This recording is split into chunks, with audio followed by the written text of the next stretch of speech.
ಯೂಟ್ಯೂಬ್ನಲ್ಲಿ 1,90,000 ಸಬ್ಸ್ಕ್ರೈಬರ್ಸ್.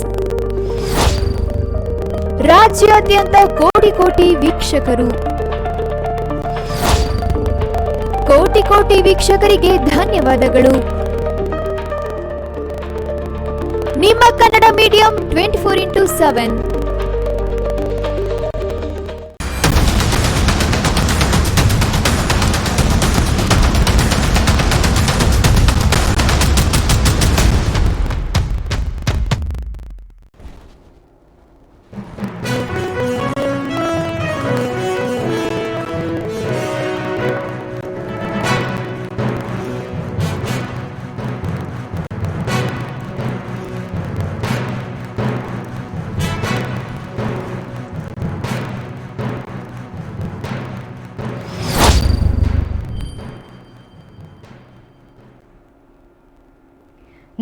ನಮ್ಮ ಸುದ್ದಿಗೆ ಸ್ವಾಗತ. ನಾನು ಮೇಘನಾ ಕೃಷ್ಣ. ಮೊದಲಿಗೆ ಹೆಡ್ಲೈನ್ಸ್.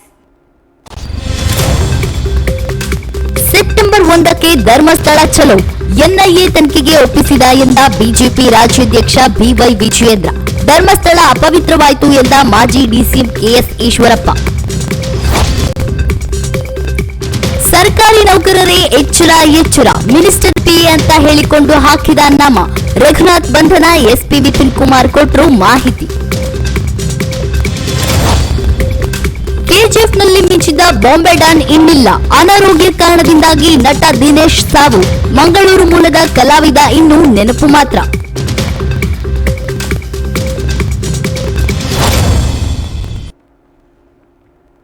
ಕೆಜಿಎಫ್ನ ಬಾಂಬೆ ಡಾನ್ ಇನ್ನಿಲ್ಲ ಚಿತ್ರದಲ್ಲಿ ಶೆಟ್ಟಿ ಅಂತಲೇ ಮಿಂಚಿದ್ರು. ಈ ಕುರಿತ ಬಿಗ್ ಬ್ರೇಕಿಂಗ್ ನ್ಯೂಸ್ ಬರಲಿದೆ, ಬನ್ನಿ ನೋಡೋಣ.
ಕೆಜಿಎಫ್ 1 ಚಿತ್ರ ನೋಡಿದ್ರೆ ಅದರಲ್ಲಿ ಬಾಂಬೆ ಡಾನ್ ಆಗಿ ಮಿಂಚಿದ್ದು ಶೆಟ್ಟಿ.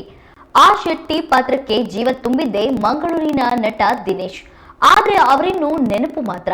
ಹೌದು, ರಂಗಭೂಮಿ ಕಲಾವಿದರಾಗಿ ಕನ್ನಡ ಚಿತ್ರರಂಗಕ್ಕೆ ಎಂಟ್ರಿ ಕೊಟ್ಟ ಇವರು ರಣವಿಕ್ರಮ ಚಿತ್ರದಲ್ಲಿ ಖಳನಾಯಕನಾಗಿ, ಉಳಿದವರು ಕಂಡಂತೆ, ಕಿರಿಕ್ ಪಾರ್ಟಿ, ರಿಕ್ಕಿ, ಅತಿಥಿ, ಆ ದಿನಗಳು, ಹರಿಕತೆಯಲ್ಲ ಗಿರಿಕತೆ ಚಿತ್ರಗಳಲ್ಲಿ ಪೋಷಕ ನಟನಾಗಿ, ಬೇರು, ಬೆಟ್ಟದ ಜೀವ ಚಿತ್ರಕ್ಕೆ ಉತ್ತಮ ಪ್ರೋತ್ಸಾಹನಕ್ಕಾಗಿ ಹಾಗೂ ಕೆಜಿಎಫ್ ಚಿತ್ರದಲ್ಲಿ ಬಾಂಬೆ ಡಾನ್ ಆಗಿ ಹೀಗೆ ಹಲವಾರು ಚಿತ್ರಗಳಲ್ಲಿ ನಟರಾಗಿ ಗುರುತಿಸಿಕೊಂಡಿದ್ದು 200ಕ್ಕೂ ಹೆಚ್ಚು ಸಿನಿಮಾಗಳ ಕಲಾ ನಿರ್ದೇಶಕರಾಗಿ ಕಾರ್ಯನಿರ್ವಹಿಸಿದ್ದಾರೆ. ಮಂಗಳೂರು ಮೂಲದ ಕಲಾವಿದ ಬೆಂಗಳೂರಿನಲ್ಲಿ ನಟ ಹಾಗೂ ನಿರ್ದೇಶಕರಾಗಿ ನೆಲೆ ಕಂಡಿದ್ರು. ಹಲವಾರು ವರ್ಷಗಳಿಂದ ಅನಾರೋಗ್ಯದಿಂದ ಬಳಲ್ತಿದ್ದ ಅವರು ಬ್ರೈನ್ ಸ್ಟ್ರೋಕ್ನ ಕಾರಣದಿಂದಾಗಿ ಉಡುಪಿ ಜಿಲ್ಲೆಯ ಕುಂದಾಪುರ ಆಸ್ಪತ್ರೆಗೆ ದಾಖಲಾಗಿ ಚಿಕಿತ್ಸೆ ಪಡೆಯುತ್ತಿದ್ರು. ಆದರೆ ಚಿಕಿತ್ಸೆ ಫಲಕಾರಿಯಾಗದ ಕಾರಣ ಅವರು ನಿಧನರಾಗಿದ್ದಾರೆ.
ಸೆಪ್ಟೆಂಬರ್ 1ಕ್ಕೆ ಧರ್ಮಸ್ಥಳ ಚಲೋ ಕಾರ್ಯಕ್ರಮ ಕೈಗೊಂಡಿದ್ದು ಎನ್ಐಎ ತನಿಖೆಗೆ ವಹಿಸಬೇಕೆಂದು ರಾಜ್ಯ ಸರ್ಕಾರಕ್ಕೆ ಬಿಜೆಪಿ ರಾಜ್ಯಾಧ್ಯಕ್ಷ ಬಿವೈ ವಿಜಯೇಂದ್ರ ಒತ್ತಾಯ ಮಾಡಿದ್ದಾರೆ.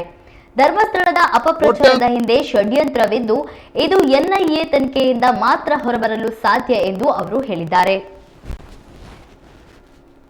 ಭಕ್ತರಲ್ಲಿ ಇವತ್ತು ನಂಬಿಕೆ ಬರೋ ರೀತಿಯಲ್ಲಿ ತನಿಖೆ ಆಗಬೇಕು ಅಂತ ಹೇಳಿದ್ರೆ ಈ ತನಿಖೆ ಎನ್ಐಎಗೆ ಕೊಡಬೇಕು ಅಂತ ಹೇಳಿ ಮಾನ್ಯ ಮುಖ್ಯಮಂತ್ರಿಗಳನ್ನ ನಾನು ಆಗ್ರಹ ಮಾಡ್ತಾ ಇದ್ದೇನೆ. ಅದು ಮಾಡೋದ್ರಿಂದ ರಾಜ್ಯದ ಜನತೆಗೆ ಮತ್ತೆ ಭಕ್ತರಿಗೆ ಸರ್ಕಾರದ ಬಗ್ಗೆ ವಿಶ್ವಾಸನೂ ಬರ್ತದೆ. ಆ ರೀತಿ ಭಕ್ತರಲ್ಲಿ ವಿಶ್ವಾಸ ಬರ್ತಕ್ಕಂಥ ನಿಟ್ಟಿನಲ್ಲಿ ಈ ಒಂದು ನಿರ್ಧಾರವನ್ನ ಈ ಕಾಂಗ್ರೆಸ್ ಸರ್ಕಾರ ಮಾನ್ಯ ಮುಖ್ಯಮಂತ್ರಿಗಳು ತಡ ಮಾಡದೇನೆ ತತ್ಕ್ಷಣ ತೆಗೆದುಕೊಳ್ಬೇಕು ಅನ್ನುವ ಒತ್ತಾಯವನ್ನ ನಾನು ಈ ಸಂದರ್ಭದಲ್ಲಿ ಮಾಡ್ತಾ ಇದ್ದೇನೆ. ಹಾಗಾಗಿ ಇದೇ ಒಂದು ಆಗ್ರಹವನ್ನ ಇಟ್ಕೊಂಡು ಸೆಪ್ಟೆಂಬರ್ 1ನೇ ತಾರೀಕು ಸೋಮವಾರ ಧರ್ಮಸ್ಥಳ ಚಲೋಗೆ ಇವತ್ತು ನಾವು ಕರೆಯನ್ನ ನೀಡ್ತಾ ಇದ್ದೇವೆ. ರಾಜ್ಯದ ಎಲ್ಲ ಸಮಸ್ತ ಹಿಂದೂ ಸಮಾಜಕ್ಕೆ ಈ ಮೂಲಕ ನಾವು ವಿನಂತಿಯನ್ನು ಕೂಡ ಮಾಡ್ತಾ ಇದ್ದೇನೆ. ಧರ್ಮಸ್ಥಳ ಚಲೋ ಯಾವ ಸರ್ಕಾರದ ನಡವಳಿಕೆಯಿಂದ ಇವತ್ತು ಹಿಂದೂ ಭಾವನೆಗಳಿಗೆ ಧಕ್ಕೆ ಬಂದಿದೆ, ಈ ಸರ್ಕಾರಕ್ಕೆ ಕಿವಿ ಇಡ್ತಕ್ಕಂಥ ಕೆಲಸ ಆಗಬೇಕು. ಈ ಸರ್ಕಾರ ತತ್ಕ್ಷಣ ಇದನ್ನ ತನಿಖೆಗೆ ಎನ್ಐಎ ಕೊಡಬೇಕು ಅನ್ನೋ ಆಗ್ರಹವನ್ನ ಇಟ್ಕೊಂಡು ಧರ್ಮಸ್ಥಳ ಚಲೋಗೆ ಇವತ್ತು ಕರೆಯನ್ನ ಕೊಡ್ತಾ ಇದ್ದೇವೆ. ಸೆಪ್ಟೆಂಬರ್ 1ನೇ ತಾರೀಕು ಧರ್ಮಸ್ಥಳದಲ್ಲಿ ಒಂದು ಬೃಹತ್ ಸಮಾವೇಶವನ್ನು ಕೂಡ ನಾವು ಆಯೋಜನೆ ಮಾಡ್ತಾ ಇದ್ದೇವೆ. ರಾಜ್ಯದ ಪ್ರತಿಯೊಂದು ವಿಧಾನಸಭಾ ಕ್ಷೇತ್ರದಿಂದ ಎಲ್ಲಾ ವಿಧಾನಸಭಾ ಕ್ಷೇತ್ರ ಎಲ್ಲಾ ಜಿಲ್ಲೆಗಳಿಂದ ದೊಡ್ಡ ಸಂಖ್ಯೆಯಲ್ಲಿ ಧರ್ಮಸ್ಥಳ ಚಲೋಗೆ ಬರ್ತಾರೆ. ಸೆಪ್ಟೆಂಬರ್ 1ನೇ ತಾರೀಕು ಲಕ್ಷ ಸಂಖ್ಯೆಯಲ್ಲಿ ಅವತ್ತು ಧರ್ಮಸ್ಥಳಕ್ಕೆ ಬಂದು ಈ ಒಂದು ನಮ್ಮ ಧರ್ಮಸ್ಥಳ ಚಲೋಗೆ ಬೆಂಬಲವನ್ನ ನೀಡ್ತಾರೆ ಅನ್ನುವ ಸಂಪೂರ್ಣ ವಿಶ್ವಾಸ ನಮಗಿದೆ. ಧರ್ಮಸ್ಥಳಕ್ಕೆ ಹೊರತಕ್ಕಂಥ ಸಂದರ್ಭದಲ್ಲಿ ಧರ್ಮಸ್ಥಳದ ಪರವಾಗಿ ರಾಜ್ಯದಲ್ಲಿ ಧ್ವನಿ ಎತ್ತಿದ್ದು ನಾನೇ, ಅಪಪ್ರಚಾರಕ್ಕೆ ಕಡಿವಾಣ ಹಾಕಿ ಅಂತ ಹೇಳಿದವನೇ ನಾನು ಎಂದು ಶಾಸಕ ಗೋಪಾಲಕೃಷ್ಣ ಬೇಳೂರು ಹೇಳಿದ್ದಾರೆ. ಎಸ್ಐಟಿ ತನಿಖೆಯಿಂದ ಸತ್ಯ ಹೊರಗೆ ಬಂದಿದೆ. ಯಾವ ಕಾರಣಕ್ಕೂ ನಾವು ಧರ್ಮ ಬಿಟ್ಟು ಹೋಗೋದಿಲ್ಲ. ಧರ್ಮ ನಮ್ಮ ಜೊತೆಗೆ ಇದೆ ಎಂದು ಅವರು ಹೇಳಿದ್ದಾರೆ. ಧರ್ಮಸ್ಥಳದ ವಿಚಾರವಾಗಿ ಧ್ವನಿಯ ಫಸ್ಟ್ ಎತ್ತಿದ್ದೆ ಗೋಪಾಲಕೃಷ್ಣ ಬೇಳೂರು, ನಿಮ್ಗೆ ಗೊತ್ತಿದೆ. ಇವತ್ತು ಆ ನಂತರ ಇವತ್ತು ನಾನು ಹೇಳಿದ್ದೆ, ಯಾವ ದುಷ್ಟಶಕ್ತಿಗಳು ಯಾವ ವ್ಯಕ್ತಿಗಳು ಅನಾಮಿಕರಿದ್ದಾರೆ ಧರ್ಮಸ್ಥಳದ ಬಗ್ಗೆ ಪಿತೂರಿ ಮಾಡ್ತಾ ಇದ್ದಾರೆ, ಧರ್ಮಸ್ಥಳವನ್ನು ಹಾಳು ಮಾಡಬೇಕಂತ ಏನು ಹೊರಟಿದ್ರು ಅದಕ್ಕೆ ಕಡಿವಾಣ ಹಾಕಬೇಕಂತ ಹೇಳಿದವನೇ ನಾನು. ಯಾಕಂದ್ರೆ ಶಾಸಕ ಸಭೆಯಲ್ಲೇ ಮಾತಾಡಿದ್ರೆ ಡಿ ಕೆ ಸಾಹೇಬರು ಅದ್ರ ಬಗ್ಗೆ ಹೇಳಿದ್ದಾರೆ. ನಾನು ಒಂದೇ ಮಾತು ಹೇಳಿದೆ, ಇವತ್ತು ನೋಡಿ ಗೊಂದಲ ಆಗಿದೆ. 13 ವರ್ಷದ ಕೇಸನ್ನು ಇವತ್ತಿಗೂ ತಗೊಂಡು ಬಂದಿದ್ದಾರೆ. ಆ ಸಾವು ಯಾರು ನಮ್ಮ ಸೌಜನ್ಯ ಸಾವು, ಅಲ್ಲೊಂದಿಷ್ಟು ಜನ ಹೋರಾಟಗಾರರು ಇನ್ನಷ್ಟು ಸೋಷಿಯಲ್ ಮೀಡಿಯಾದವರು ಸ್ವಲ್ಪ ಗೊಂದಲಗಳನ್ನು ಮಾಡಿದ್ದಾರೆ. ಇವತ್ತು SIT ಕೊಟ್ಟದ್ದು ಭಾರಿ ಒಳ್ಳೇದಾಗಿದೆ. ಇವತ್ತು ಧರ್ಮಸ್ಥಳಕ್ಕೆ ಕ್ಲೀನ್ ಶೀಟ್ ಸಿಗುತ್ತೆ ಇವತ್ತು. ಯಾಕಂದರೆ ಅವನೇನು ತಪ್ಪು, ಅವ್ರದ್ದೇನು ತಪ್ಪಿಲ್ಲ. ಇವನು ಯಾರೋ ಬಂದು ಸೇರ್ಕೊಂಡು ಇಲ್ಲಿ ಏನೋ ಮಾಡಿ ಕಿತ್ತಬತ್ತಿ ಮಾಡಿದ್ದಾರೆ. ಇವತ್ತು ಒಂದು ಒಳ್ಳೆ ವರದಿ ಕೊಡ್ಬೋದು ಸರ್ಕಾರ ಅಲ್ವಾ, ಅದನ್ನು ಯೋಚನೆ ಮಾಡಬೇಕಾಗಿದೆ. ಧರ್ಮಸ್ಥಳದ ಬಗ್ಗೆ ಇವರಿಗೆ ಇವಾಗ ಇಲ್ಲದ ಚಿಂತನೆ BJPಯವರು ಸಡನ್ಲಿ ಈಗ ಬಂದುಬಿಟ್ಟಿದೆ ಅವರಿಗೆ. ಯಾಕಂದರೆ ಹಿಂದುತ್ವ ಧರ್ಮಸ್ಥಳ ಹಿಡ್ಕೊಂಡು ಹೋದರೆ ಒಂದಿಷ್ಟು ಓಟ್ ಬರ್ಬೋದು ನೆಕ್ಸ್ಟ್ ಇದಕ್ಕೆ ಅನ್ನೋ ಚಿಂತನೆ ಮಾಡಿದ್ದಾರೆ. ಇವೆಲ್ಲ ಬಿಡಬೇಕ್ರಿ ನೀವು. ಹರೀಶ್ ಇವನಿಗೆ ಕೊಲೆ ಆಯ್ತಲ್ಲ, ಯಾರು ಶಿವಮೊಗ್ಗ ಯಾರು ಹರ್ಷ ಪ್ರವೀಣ್ ಹತ್ಯೆ ಎಲ್ಲ ಕೇಸ್ಗಳನ್ನ ಹಿಡ್ಕೊಂಡು ರಾಜ್ಯದಲ್ಲಿ ಭಾಳ ಬಿಂಬಲಿಸ್ಕಿ ಬಂದಿರಲ್ಲ. ಎಲ್ಲಿ ಬಂದಿರಿ ನೀವು? 66 ಸೀಟಿ ಬಂದಿದ್ರೆ ಇವ್ಯಾವುದೂ ನಡೆಯೋದಲ್ಲ. ಧರ್ಮಸ್ಥಳ ಇಡೀ ನಮ್ಮ ರಾಜ್ಯದ ಜನರ ಆಸ್ತಿ, ಅದು ಇಡೀ ರಾಜ್ಯದ ಜನರಷ್ಟು ಅದು ಹಿಂದಿಂದಲೂ ನಡ್ಕೊಂಡು ಬಂದಿದ್ದಾರೆ. ನಾವು ಯಾವ ಕಾರಣಕ್ಕೂ ಧರ್ಮ ಬಿಟ್ಟು ಹೋಗುವಂಥ ಪ್ರಶ್ನೆ ಇಲ್ಲ. ಧರ್ಮಕ್ಕೆ ಹೆಚ್ಚು ಒತ್ತು ಕೊಡುವಂಥದ್ದು. ಇವತ್ತು SITಗೆ ಹಿಂದೆ ಅವರ ಕುಟುಂಬ ಒಪ್ಕೊಂಡಿದೆ, ಮುಖ್ಯಮಂತ್ರಿಗಳು ಕೇಳಿದಾಗ ಒಪ್ಕೊಂಡಿದ್ದಾರೆ, ವೀರೇಂದ್ರ ಹೆಗಡೆಯವರು ಒಪ್ಕೊಂಡಿದ್ದಾರೆ, ಅವರು ತಮ್ಮ ಬಂದು CM ಅವರಿಗೆ ಅಭಿನಂದನೆ ಹೇಳೋಗಿದ್ದಾರೆ, ನಮ್ಮ ಕಷ್ಟವನ್ನು ಪರಿಹರಿಸಿ ಅಂತ ಹೇಳಿದ್ದಾರೆ. ಎಲ್ಲವನ್ನೂ ಮಾಡಿ ಅನಾಮಿಕ ಏನು ನಾನು ತಂದಿವ? ಅನಾಮಿಕ ನಾವು ತಂದಿದ್ದಲ್ಲ. ಇದನ್ನ ಕೋರ್ಟ್ ಮೂಲಕ ಅನಾಮಿಕ 106 ಶವಗಳನ್ನು ಹೂತಿದ್ದೇನೆ ಅಂತ ಹೇಳಿ ಕೋರ್ಟಿನ ಆದೇಶ ತಗೊಂಡ್ಬಂದು ಕೋರ್ಟ್ ಆದೇಶ ಮಾಡಿರೋದು. ಸರ್ಕಾರಿ ಶಾಲೆ ಶಿಕ್ಷಕರೊಬ್ಬರನ್ನು ಕ್ರೂರವಾಗಿ ಹತ್ಯೆ ಮಾಡಿದ ಆರೋಪ ಸಾಬೀತಾದ ಹಿನ್ನೆಲೆ ಅವರ ಪತ್ನಿ ಸೇರಿ ಇಬ್ಬರಿಗೆ ಮರಣದಂಡನೆಯನ್ನ ಭದ್ರಾವತಿಯ 4ನೇ ಹೆಚ್ಚುವರಿ ಜಿಲ್ಲಾ ಮತ್ತು ಸತ್ರ ನ್ಯಾಯಾಲಯ ವಿಧಿಸಿದೆ. 4ನೇ ಹೆಚ್ಚುವರಿ ಜಿಲ್ಲಾ ಮತ್ತು ಸತ್ರ ನ್ಯಾಯಾಧೀಶರಾದ ಇಂದಿರಾ ಮೈಲಾಸ್ವಾಮಿ ಚಿಟ್ಟಿಯಾರ ಅವರು ಇಂದು ತೀರ್ಪು ಪ್ರಕಟಿಸಿದ್ದಾರೆ. ಆ ಕುರಿತ ಒಂದು ರಿಪೋರ್ಟ್ ಇಲ್ಲಿದೆ.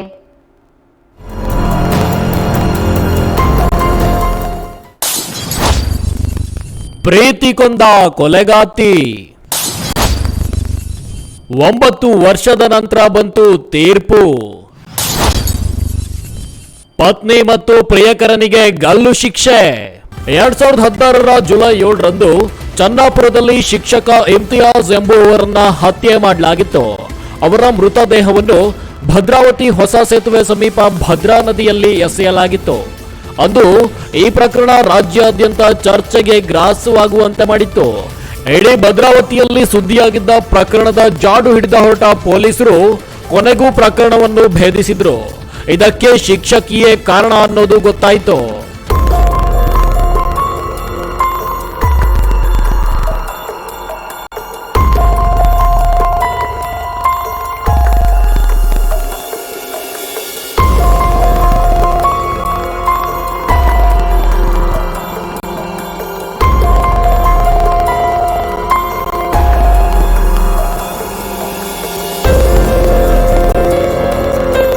ಇಲ್ಲಿ ತನಿಖೆ ನಡೆಸಿದ ಭದ್ರಾವತಿಯ ನ್ಯೂಟನ್ ಠಾಣಾ ಪೊಲೀಸರು ಶಿಕ್ಷಕ ಇಮ್ತಿಯಾಜ್ ಪತ್ನಿ ಲಕ್ಷ್ಮಿ, ಆಕೆಯ ಪ್ರಿಯಕರ ಕೃಷ್ಣಮೂರ್ತಿ ಅಲಿಯಾಸ್ ಕೀಟಿ, ಶಿವರಾಜ್ ಅಲಿಯಾಸ್ ಶಿವು ಎಂಬಾತರನ್ನು ಬಂಧಿಸಿದ್ರು. ಹತ್ಯೆ ಬಳಿಕ ನೈಲಾನ್ ದಾರ ಬೆಡ್ಶೀಟ್ನಿಂದ ಮೃತದೇಹವನ್ನು ಸುತ್ತಿ ಇನೋವಾ ಕಾರಿನಲ್ಲಿ ಕೊಂಡೊಯ್ದು ಭದ್ರಾವತಿಯ ಹೊಸ ಸೇತುವೆ ಬಳಿ ಭದ್ರಾ ನದಿಗೆ ಎಸೆದಿದ್ರು. ಮೃತದೇಹ ಸಾಗಿಸಲು ಶಿವರಾಜ್ನ ನೆರವು ಪಡೆದಿದ್ರು ಎಂದು ಆರೋಪಿಸಲಾಗಿತ್ತು. ಇಮ್ತಿಯಾಜ್ ಹತ್ಯೆ ಪ್ರಕರಣ ಭೇದಿಸಿದ ಪೊಲೀಸರು. ಪ್ರೀತಿ ವಿಷಯದಲ್ಲಿ ಹೋಯ್ತು ಪತಿಯ ಪ್ರಾಣ.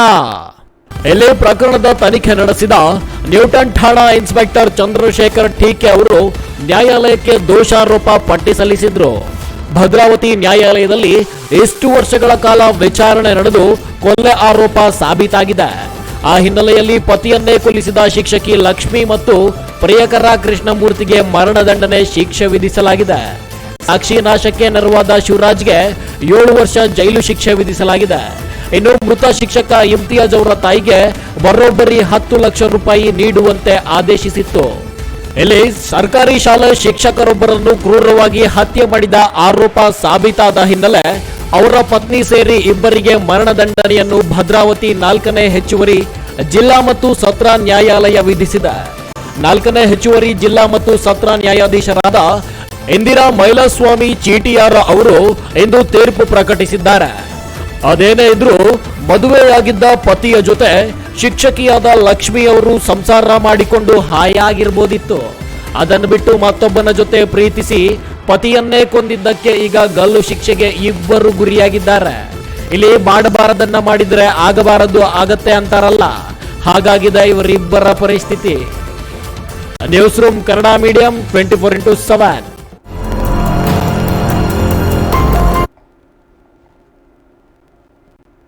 ಶಿವಮೊಗ್ಗ ನಗರದ ದೊಡ್ಡಪೇಟೆ ಪೊಲೀಸ್ ಠಾಣಾ ವ್ಯಾಪ್ತಿಯಲ್ಲಿ ವಿವಿಧೆಡೆ 4 ಜನ ಕಾಣೆಯಾಗಿದ್ದು, ಸುಳಿವು ದೊರೆತಲ್ಲಿ ಶಿವಮೊಗ್ಗ ದೊಡ್ಡಪೇಟೆ ಪೊಲೀಸ್ ಠಾಣೆ ದೂರವಾಣಿ ಸಂಖ್ಯೆ 0818 ಅಥವಾ 261414 ಸಂಪರ್ಕಿಸಿ ಮಾಹಿತಿ ನೀಡುವಂತೆ ಪೊಲೀಸ್ ಪ್ರಕಟಣೆ ತಿಳಿಸಿದೆ. ಹಾಸನದ ವಿಜಯನಗರ ವಾಸಿ ಬಿ ಚಂದ್ರಗೌಡ ಎಂಬುವವರ ಮಗ 35 ವರ್ಷದ ವಿಜಯ್ ಕುಮಾರ್ ಎಂಬ ವ್ಯಕ್ತಿ ಜುಲೈ 19ರಂದು ಶಿವಮೊಗ್ಗದ ಮಾನಸ ಆಸ್ಪತ್ರೆಯಿಂದ ಕಾಣೆಯಾಗಿರುತ್ತಾರೆ. ಈತನ ಚಹರೆ ಎತ್ತರ 5.6 ಅಡಿ, ತೆಳುವಾದ ಮೈಕಟ್ಟು, ಕೋಲು ಮುಖ, ಗೋಧಿ ಮೈಬಣ್ಣ ಹೊಂದಿದ್ದು ಎಡಗೈ ಮೇಲೆ ಸೂರಿ ಎಂಬ ಟ್ಯಾಟೋ ಇರುತ್ತದೆ. ಈತ ಹೊರ ಹೋಗುವ ಬಳಿ ಬಿಳಿ ಬಣ್ಣದ ಶರ್ಟ್, ಬೂದಿ ಬಣ್ಣದ ಪ್ಯಾಂಟ್ ಧರಿಸಿರ್ತಾರೆ.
ಪಂಚಾಜಿ ಮನೆ ಉಳ್ಳಾಲ ತಾಲೂಕು ಪ್ರವೀಣ್ ಕುಮಾರ್ ಎಂಬುವರ ಪತ್ನಿ 21 ವರ್ಷದ ಪೂಜಾ ಎಂಬುವರು ಆಗಸ್ಟ್ 2024 ಮಾಹೆಯಲ್ಲಿ ದಾವಣಗೆರೆಯ ತನ್ನ ತಾಯಿ ಮನೆಗೆ ಹೋಗುವಾಗ ಶಿವಮೊಗ್ಗದ ಖಾಸಗಿ ಬಸ್ ನಿಲ್ದಾಣದಿಂದ ಕಾಣೆಯಾಗಿರುತ್ತಾರೆ.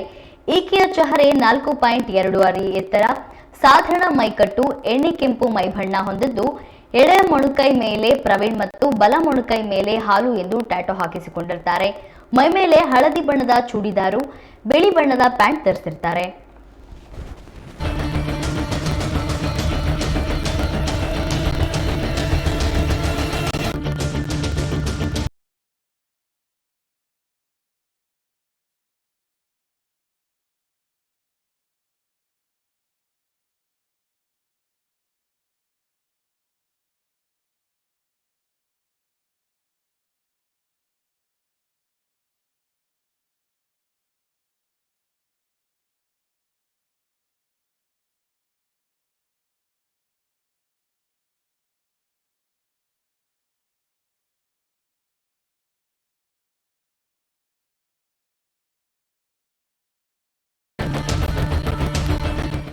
ಶಿವಮೊಗ್ಗದ ಭಾರತಿ ಕಾಲೋನಿ 2ನೇ ಕ್ರಾಸ್ ವಾಸಿ NT ರಸ್ತೆಯಲ್ಲಿ ಗಿರಿ ಟಿಫನ್ ಸೆಂಟರ್ ನಡೆಸುತ್ತಿದ್ದ 50 ವರ್ಷದ ಶ್ರೀನಿವಾಸ್ ಮತ್ತು 45 ವರ್ಷದ ಜಯಮ್ಮ ದಂಪತಿಗಳು ಜುಲೈ 5ರಂದು ಮನೆಯಿಂದ ಹೊರಗೆ ಹೋದವರು ಈವರೆಗೂ ವಾಪಸ್ ಆಗಿರುವುದಿಲ್ಲ. ಶ್ರೀನಿವಾಸರ ಚಹರೆ 5.4 ಅಡಿ ಎತ್ತರ, ಗೋಧಿ ಮೈಬಣ್ಣ, ಸಾಧಾರಣ ಮೈಕಟ್ಟು, ಬಲಗೈ ಮೇಲೆ ಜಯಮ್ಮ ಎಂಬ ಹಚ್ಚೆ ಗುರುತಿದೆ. ಕೆಂಪು ಶರ್ಟ್ ಮತ್ತು ನೀಲಿ ಪಂಚೆ ಧರಿಸಿರ್ತಾರೆ. ಜಯಮ್ಮನವರ ಚಹರೆ 5.1 ಅಡಿ ಎತ್ತರ, ಬಿಳಿ ಮೈಬಣ್ಣ, ಸಾಧಾರಣ ಮೈಕಟ್ಟು, ಬಲಗೈ ಮೇಲೆ ಶ್ರೀನಿವಾಸ್ ಎಂಬ ಅಚ್ಚೆ ಇರುತ್ತದೆ. ಕಿತ್ತಳೆ ಬಣ್ಣದ ಚೂಡಿದಾರ್ ಧರಿಸಿರ್ತಾರೆ. ಇವರ ಬಗ್ಗೆ ಮಾಹಿತಿ ಸಿಕ್ಕರೆ ಪೊಲೀಸ್ ಠಾಣೆಗೆ ದೂರು ನೀಡುವಂತೆ ಕೋರಲಾಗಿದೆ.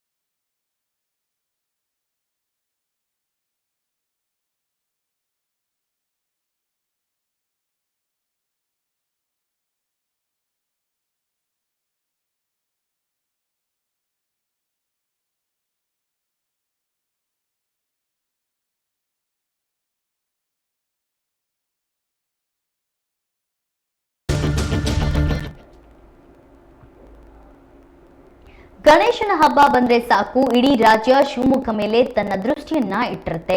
ಕಾರಣ ಅಂದ್ರೆ ಶಿವಮೊಗ್ಗದಲ್ಲಿ ಈ ಹಿಂದೆ ನಡೆದ ಕೆಲವು ಅಹಿತಕರ ಘಟನೆಗಳು. ಈ ಬಾರಿ ಇನ್ನೇನು ಗಣೇಶ ಹಬ್ಬ ಬಂದೇ ಬಿಡ್ತು. ಇದರ ಬೆನ್ನಲ್ಲೇ ಶಿವಮೊಗ್ಗದಲ್ಲಿ ಪೊಲೀಸರು ಫುಲ್ ಅಲರ್ಟ್ ಹಾಕಿದ್ದು ಶಿವಮೊಗ್ಗದ ಪ್ರಮುಖ ರಸ್ತೆಯಲ್ಲಿ ಹಾಗೂ ಸೂಕ್ಷ್ಮ ಪ್ರದೇಶಗಳಲ್ಲಿ ಖಾಕಿ ಪರೇಡ್ ನಡೆಸಿದೆ.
ಯಾವುದೇ ರೀತಿಯ ಅಹಿತಕರ ಘಟನೆಗೆ ಆಸ್ಪದ ನೀಡದಂತೆ ಖಾಕಿ ಕಟ್ಟೆಚ್ಚರ ವಹಿಸಿದೆ.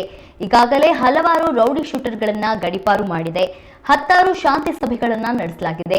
ಇದೀಗ ಶಿವಮೊಗ್ಗ ನಗರದ ಸೂಕ್ಷ್ಮ ಪ್ರದೇಶದಲ್ಲಿ ರೂಟ್ ಮಾರ್ಚ್ ನಡೆಸಲಾಗಿದೆ.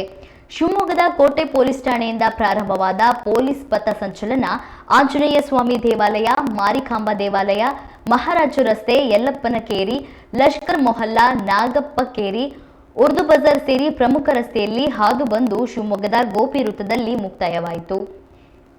ಎಸ್ಎಫ್ ಮತ್ತು ಆರ್ಎಎಫ್ ತುಕಡಿಯ 50 ಸಿಬ್ಬಂದಿ, 80 ಶಿವಮೊಗ್ಗ ನಗರ ಪೊಲೀಸರು, 3 ಕೆಎಸ್ಆರ್ಪಿ ತುಕಡಿಗಳು, ಎಸಿಎಫ್ ತಂಡ ಮತ್ತು ಶ್ವಾನದಳದ ಸಿಬ್ಬಂದಿ ಭಾಗಿಯಾಗಿದ್ದರು. ಇನ್ನು ನಗರದಲ್ಲಿ 1,000 ಸಿಸಿ ಕ್ಯಾಮೆರಾಗಳನ್ನು ಹದ್ದಿನ ಕಣ್ಣಿಟ್ಟಿದ್ದು ಯಾವುದೇ ರೀತಿಯ ಅಹಿತಕರ ಘಟನೆ ನಡೆಯದಂತೆ ಪೊಲೀಸರು ಮುಂಜಾಗ್ರತಾ ಕ್ರಮ ಕೈಗೊಂಡಿದ್ದಾರೆ.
ಧರ್ಮಸ್ಥಳದ ಅಪಪ್ರಚಾರದ ಹಿಂದೆ ಷಡ್ಯಂತ್ರ ಇರೋದು ಸ್ಪಷ್ಟ. ಇದರ ಹಿಂದೆ ಸೂತ್ರಧಾರರು ಇರೋದು ನಿಜ ಎಂದು ಮಾಜಿ ಸಚಿವ ಕೆಎಸ್ ಈಶ್ವರಪ್ಪ ಹೇಳಿದ್ದಾರೆ.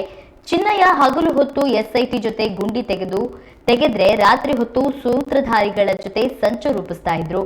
ಮಹೇಶ್ ತಿಮ್ಮರೋಡಿ, ಗಿರೀಶ್ ಮಟ್ಟಣ್ಣನವರ್, ಎಂಡಿ ಸಮೀರ್ ಸೇರಿದಂತೆ ಎಲ್ಲರನ್ನೂ ಅಧಿಕೃತವಾಗಿ ಬಂಧಿಸಬೇಕು. ಅವರಿಂದ ಏನೇನು ತಪ್ಪುಗಳು ಆಗಿದೆ ಇವೆಲ್ಲವೂ ಕೂಡ ಬೆಳಕಿಗೆ ಬರಬೇಕು. ಬುರುಡೆ ಗ್ಯಾಂಗ್ನವರು ಬುರುಡೆಯನ್ನ ದೆಹಲಿಯ ತನಕ ತೆಗೆದುಕೊಂಡು ಹೋಗಿದ್ದಾರೆ. ಎಂಡಿ ಸಮೀರ್ ಎಸ್ಡಿಪಿಐಗೂ ಏನು ಸಂಬಂಧ ಎಂದು ಮಾಜಿ ಸಚಿವ ಕೆಎಸ್ ಈಶ್ವರಪ್ಪ ಪ್ರಶ್ನೆ ಮಾಡಿದ್ದಾರೆ. ಮುಸ್ಲಿಂ ಪುಣ್ಯಕ್ಷೇತ್ರದಲ್ಲಿ ಈ ರೀತಿ ಷಡ್ಯಂತ್ರ ನಡೆಸಿ ಅಲ್ಲಿಯ ಮೌಲ್ವಿಯು ಅತ್ಯಾಚಾರ ಕೇಳಿದ್ರೆ ದಂಗೆ ಎದ್ದು ಹೋಗೋದು ಎಂದು ಅವರು ಹೇಳಿದರು. ಎಸ್ಐಟಿ ರಚನೆಗೆ ಯಾರು ಕಾರಣ ಅನ್ನೋದನ್ನ ಸರ್ಕಾರವೇ ಉತ್ತರ ಕೊಡಬೇಕು ಎಂದು ಅವರು ಪ್ರಶ್ನೆ ಮಾಡಿದರು. ಧರ್ಮಸ್ಥಳ ಅಪವಿತ್ರ ಆಯಿತು ಎಂದು ಕೆಎಸ್ ಈಶ್ವರಪ್ಪ ದೆಹಲಿಯವರೆಗೂ ಬುರುಡೆ ಹೋಗಿದೆ. ಹಾಗಾಗಿ ಈ ತನಿಖೆಯನ್ನು ಎನ್ಐಗೆ ಒಪ್ಪಿಸಬೇಕು ಎಂದು ಒತ್ತಾಯಿಸಿದರು. ಸಾಕಷ್ಟು ಅನುಮಾನಗಳು ಕೂಡ ಇವತ್ತು ತೀರೋಗಿದ್ದಾವೆ. ಸುಜಾತಾ ಭಟ್, ಚಿನ್ನಯ್ಯ ಇವರು ಹೇಳಿಕೆಗಳನ್ನು ಬಂದ ನಂತರ ಒಂದು ರೀತಿಯ ರಾಜ್ಯದ ಜನ ಧರ್ಮಸ್ಥಳದ ಬಗ್ಗೆ, ವೀರೇಂದ್ರ ಹೆಗ್ಗಡೆ ಅವ್ರ ಬಗ್ಗೆ, ಹಿಂದೂ ಧರ್ಮದ ಬಗ್ಗೆ ಅನೇಕ ಗೊಂದಲಗಳನ್ನ ಇಟ್ಕೊಂಡು ಕೂತಿದ್ರು. ಯಾವಾಗ ಸುಜಾತಾ ಭಟ್, ಚಿನ್ನಯ್ಯ ಅವರು ಯಾರೋ ನಮ್ಗೆ ಹೇಳಿಕೊಟ್ಟಿದ್ದನ್ನು ನಾವು ಹೇಳಿದ್ವಿ ಅಂದ ತಕ್ಷಣ ಅನೇಕ ಸಮಸ್ಯೆಗಳು ಇವತ್ತು ಪರಿಹಾರ ಆಗಿದೆ. ಇದ್ರ ಹಿಂದೆ ಒಂದು ಷಡ್ಯಂತ್ರ ಅಂತೂ ಇದೆ ಅನ್ನೋದು ತುಂಬ ಸ್ಪಷ್ಟ. ಇದರಲ್ಲಿ ಅವ್ರುಗಳೇ ಹೇಳಿರೋ ಪ್ರಕಾರ ನಾವು ಕೇವಲ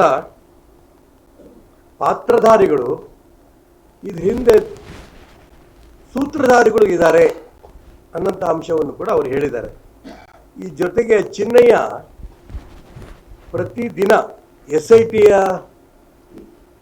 ತನಿಖೆಗೆ ಹೋಗುವಂಥ ಸಂದರ್ಭದಲ್ಲಿ, ಗುಂಡಿಗಳು ತೆಗಿತಾ ಇರೋಂಥ ಸಂದರ್ಭದಲ್ಲಿ ಅವ್ರು ಈ ಗುಂಡಿ ತೆಗೀರಿ ಅಂತ ಅಂದ್ಕೊಂಡು ಏನೂ ಕಲ್ಪನೆ ಇಲ್ಲದೇ ಗುಂಡಿಗಳು ತೆಗೆಸ್ತಾ ಹೋದರು. ಹಗಲೊತ್ತು ಎಸ್ಐಟಿ ಜೊತೆಗೆ ಗುಂಡಿಗಳನ್ನು ತೆಗೆಸಂಥ ಪ್ರಯತ್ನ, ರಾತ್ರಿ ಹೊತ್ತು ಈ ಸೂತ್ರಧಾರಿಗಳ ಜೊತೆಗೆ ಸಭೆ. ಸೂತ್ರಧಾರಿಗಳು ಯಾರು ಅನ್ನೋದನ್ನ ಮೇಲ್ನೋಟಕ್ಕೆ ಕಂಡು ಬಂದಿರೋ ಪ್ರಕಾರ ಒಂದು ಮಹೇಶ್ ಶೆಟ್ಟಿ ಕಿಮ್ಮರೋಡಿ, ಗಿರೀಶ್ ಮಟ್ಟಣ್ಣವರ್, ಜಯಂತ್, ಈ ರೀತಿ ಕೆಲವರು. ಮತ್ತು ಅವ್ರನ್ನೂ ಕೂಡ ಅನೇಕ ಅಂಶಗಳನ್ನು ಈಗ ಚರ್ಚೆಗಳು ನಡೀತಾ ಇದೆ. ಇದಾದ ನಂತರ ತಪ್ಪಿಸ್ಕೊಂಡು ಓಡಾಡ್ತಾ ಇದ್ದಂಥ MD ಸಮೀರ್, ಯೂಟ್ಯೂಬರ್, ಅವನು ಕೂಡ ಈಗ ಅರೆಸ್ಟ್ ಮಾಡಿದೆ. ಈಗ ಆಗಬೇಕಾಗಿರೋಂಥ ಕೆಲಸ ಅಧಿಕೃತವಾಗಿ ಅರೆಸ್ಟ್ ಮಾಡಬೇಕು. SITನವರು ಅಧಿಕೃತವಾಗಿ ಅವ್ರನ್ನೆಲ್ಲ ಬಂಧಿಸಿ ಅವರ ಅರೆಸ್ಟ್ ಅಫಿಷಿಯಲ್ ಅರೆಸ್ಟ್ ಆಗಿಲ್ಲ, ಅವನು ಬಂದು ಸರೆಂಡರ್ ಆಗಿದ್ದಾನೆ. ಹಾಗಾಗಿ ಅಧಿಕೃತವಾಗಿ ಇವ್ರನ್ನೆಲ್ಲರೂ ಕೂಡ ಬಂಧಿಸಿ ಅವರಿಂದ ಏನೇನು ತಪ್ಪುಗಳಾಗಿದೆ ಇದೆಲ್ಲವೂ ಕೂಡ ಬೆಳಕಿಗೆ ಬರಬೇಕು. ಜೊತೆಗೆ ಈಗಾಗಲೇ ಷಡ್ಯಂತ್ರ ನಡೆದಂಥ ಅಂಶಗಳನ್ನು ಕೂಡ ಮನೆ ದಿನೇಶ್ ಗುಂಡೂರಾಯರು, DK ಶಿವಕುಮಾರ್ ಷಡ್ಯಂತ್ರ ನಡೆದಿದೆ ಅನ್ನೋಂಥ ಅಂಶಗಳು ಕೂಡ ಅವರು ಪ್ರಸ್ತಾಪವನ್ನು ಈಗಾಗಲೇ ಮಾಡಿದ್ದಾರೆ. ಬುರ್ಡೆ ಗ್ಯಾಂಗು, ಈ ಬುರ್ಡೆ ಗ್ಯಾಂಗ್ನವರು ಬುರ್ಡೆನ ದೆಹಲಿ ತನಕ ತಗೊಂಡೋಗಿ ಅಲ್ಲಿ ಧರ್ಮಸ್ಥಳದ ಯಾವುದೇ ಗುಂಡಿಯಲ್ಲಿ ಸಿಕ್ಕಿದಂಥ ಬುರ್ಡೆ ಅಲ್ಲ ಇದು, ಹೊರಗಡೆ ತಂದಿರೋಂಥ ಬುರ್ಡೆ ಅವರಾಗಲೇ ಒಪ್ಕೊಂಡಾಗಿದೆ. ಆ ಬುರ್ಡೆನ ದೆಹಲಿ ತನಕ ತಗೊಂಡೋಗಿ ಅಲ್ಲಿ ಯಾವ ನಾಯಕರುಗಳನ್ನು ಭೇಟಿ ಮಾಡಿ, ಯಾವ್ಯಾವ ಧರ್ಮ ವಿರೋಧಿ ಸಂಸ್ಥೆಗಳ ಜೊತೆ ಭೇಟಿ ಮಾಡಿ, ಒಟ್ಟಾರೆ ಆ ಚಿನ್ನಯ್ಯ ಹೇಳಿದ ಪ್ರಕಾರ ಅದು ಕೂಡ ಈಗ ಬೆಳಕಿಗೆ ಬಂದಿದೆ. ಆ ಬುರ್ಡೆ ಗ್ಯಾಂಗು ಅಲ್ಲಿದಲ್ಲ, ಬುರ್ಡೆ ಅಲ್ಲಿದಲ್ಲ ಅಂತ. ಹಾಗಾಗಿ ಈ ಎಲ್ಲ ಅಂಶಗಳು ಕೂಡ ಹೊರಗಡೆ ಬರಬೇಕು. ಒಂದು ಹಿಂದೂ ದೇವಸ್ಥಾನ, ಇದಕ್ಕೂ ಮತ್ತು MD ಸಮೀರ್, SDPI ಇವುಗಳ ಏನು ಸಂಬಂಧ? ಇವರೆಲ್ಲರೂ ಕೂಡ ಧರ್ಮವನ್ನು ನಾಶ ಮಾಡೋದಕ್ಕೆ, ಧರ್ಮಸ್ಥಳವನ್ನು ಕೆಟ್ಟ ಹೆಸರು ತರೋದಕ್ಕೆ, ವೀರೇಂದ್ರ ಹೆಗ್ಡೆ ಅವರಿಗೆ ಕೆಟ್ಟ ಹೆಸರು ತರಕ್ಕೆ ಮಾಡಿದಂಥ ಷಡ್ಯಂತ್ರ ಈಗಾಗಲೇ ಸ್ಪಷ್ಟ ಆಗೋಗಿದೆ. ಹಾಗಾಗಿ ನಾನು ಒಂದು ಪ್ರಶ್ನೆ ನೇರವಾಗಿ ಕೇಳಕ್ಕೆ ಇಷ್ಟಪಡ್ತೇನೆ. ಇದೇ ರೀತಿ ಷಡ್ಯಂತ್ರ ಅಕಸ್ಮಾತ್ ಯಾವುದಾದ್ರೂ ಕೂಡ ಮುಸಲ್ಮಾನರು ನಮ್ಮ ಪುಣ್ಯಕ್ಷೇತ್ರ ಅಂತ ಅಂದ್ಕೊಂಡಿರೋಂಥ ಜಾಗಗಳಲ್ಲಿ ಈ ರೀತಿ ಷಡ್ಯಂತ್ರ ನಡೆಸಿ ಗುತ್ತಿಗೆದಾರರ ಸಂಘದ ರಾಜ್ಯಾಧ್ಯಕ್ಷರು ಸ್ಪಷ್ಟವಾಗಿ ಹೇಳಿದ್ದಾರೆ, ನಮ್ಮ ಬಿಲ್ಗಳನ್ನ ಪೇಮೆಂಟ್ ಮಾಡಬೇಕಾದ್ರೆ ಹಿಂದಿನ ಸರ್ಕಾರಕ್ಕಿಂತಲೂ ಹೆಚ್ಚಿನ ಕಮಿಷನ್ ಕೊಡಬೇಕಾಗಿದೆ ಎಂದು ಆರೋಪ ಮಾಡಿದ್ದಾರೆ. ಭ್ರಷ್ಟಾಚಾರದ ಸರ್ಕಾರ ಎಂದು ಘೋಷಣೆ ಮಾಡಿದ್ದಾರೆ ಎಂದು ಮಾಜಿ ಸಚಿವ KS ಈಶ್ವರಪ್ಪ ಹೇಳಿದ್ದಾರೆ. ಶಿವಮೊಗ್ಗದಲ್ಲಿ ಮಾಧ್ಯಮ ಪ್ರತಿನಿಧಿಗಳ ಜೊತೆ ಮಾತನಾಡಿದ ಅವರು, ನಾಚಿಕೆಗೇಡಿನ ಸಂಗತಿ ಎಂದರೆ ಸರ್ಕಾರದ ಯಾವುದೇ ಒಬ್ಬ ಮಂತ್ರಿಯೂ ಈ ಬಗ್ಗೆ ಪ್ರತಿಕ್ರಿಯೆ ನೀಡಿಲ್ಲ. ಈ ಕುರಿತು ಮುಖ್ಯಮಂತ್ರಿಯವರು ರಿಯಾಕ್ಟ್ ಮಾಡಬೇಕು, ಇಲ್ಲ ಗುತ್ತಿಗೆದಾರರ ಸಂಘದ ರಾಜ್ಯಾಧ್ಯಕ್ಷರ ವಿರುದ್ಧ ಕ್ರಮ ಕೈಗೊಳ್ಳಬೇಕು, ಇಲ್ಲ ತಪ್ಪಾಗಿದೆ ತಿದ್ಕೊಳ್ತೀವಿ ಅಂತ ಹೇಳಬೇಕು ಎಂದರು.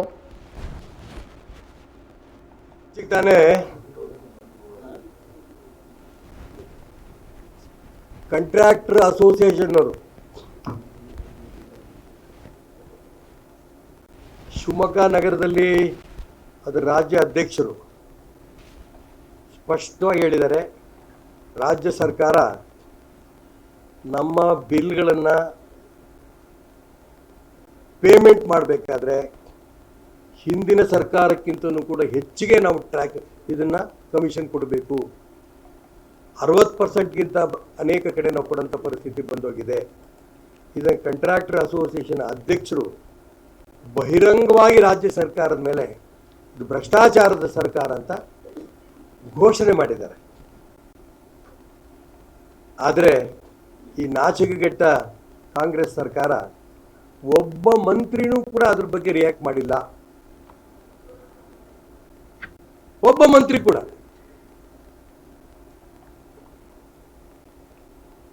ನಾನು ಯಾಕೆ ಇದನ್ನ ಇಲ್ಲಿ ಪ್ರಸ್ತಾಪ ಮಾಡ್ತಾ ಇದ್ದೀನಿ ಅಂತಂದ್ರೆ, ದೇಶದ ಇತಿಹಾಸದಲ್ಲಿ ಯಾವುದೇ ಕಾಂಟ್ರಾಕ್ಟರ್ ಅಸೋಸಿಯೇಷನ್ ಅವರು 60% ತನಕನೂ ಕೂಡ ಕಮಿಷನ್ ತಗೊಂಡಿದ್ದಾರೆ ಅಂತ ಯಾವುದೇ ಸರ್ಕಾರದ, ಕಾಂಗ್ರೆಸ್ ಇಂದ ಬೇರೆ ಬೇರೆ ರಾಜ್ಯದ ಕಾಂಗ್ರೆಸ್ ಸರ್ಕಾರದ ಬಗ್ಗೆನೂ ಕೂಡ ಯಾವುದೇ ಕಾಂಟ್ರಾಕ್ಟರ್ಸ್ ಅಸೋಸಿಯೇಷನ್ ಈ ರೀತಿ ನೇರ ಆಪಾದನೆ ಮಾಡಿಲ್ಲ. ಹಾಗಾಗಿ ನಾನು ಮಾನ್ಯ ಮುಖ್ಯಮಂತ್ರಿಗಳು, ಅವರು ಹಣಕಾಸು ಸಚಿವರಾಗಿರುವಂಥ ಈ ಸಂದರ್ಭದಲ್ಲಿ ಇದ್ರ ಬಗ್ಗೆ ತಕ್ಷಣ ಅವರು ರಿಯಾಕ್ಟ್ ಮಾಡಬೇಕು. ಇಲ್ಲ ಆ ಕಾಂಟ್ರಾಕ್ಟರ್ ಅಸೋಸಿಯೇಷನ್ ಅವರೇನು ಆಪಾದನೆ ಮಾಡಿದ್ದಾರೆ ಅವ್ರ ಮೇಲೆ ಕೇಸ್ ಹಾಕಿ ಅವ್ರ ಬಗ್ಗೆ ಕ್ರಮ ತಗೋಬೇಕು. ಇಲ್ಲ ನಿಜ ಅವ್ರು ಹೇಳ್ತಾ ಇರೋದು 60% ತನಕ ನಾವು ಕಮಿಷನನ್ನು ತಗೊಳ್ತಿರೋದು ಹೌದು, ಇದನ್ನು ನಾವು ತಿದ್ದುಕೋತೀವಿ, ತಪ್ಪಾಗಿದೆ, ಈ ಮಾತನ್ನು ಅವ್ರು ಹೇಳಬೇಕು.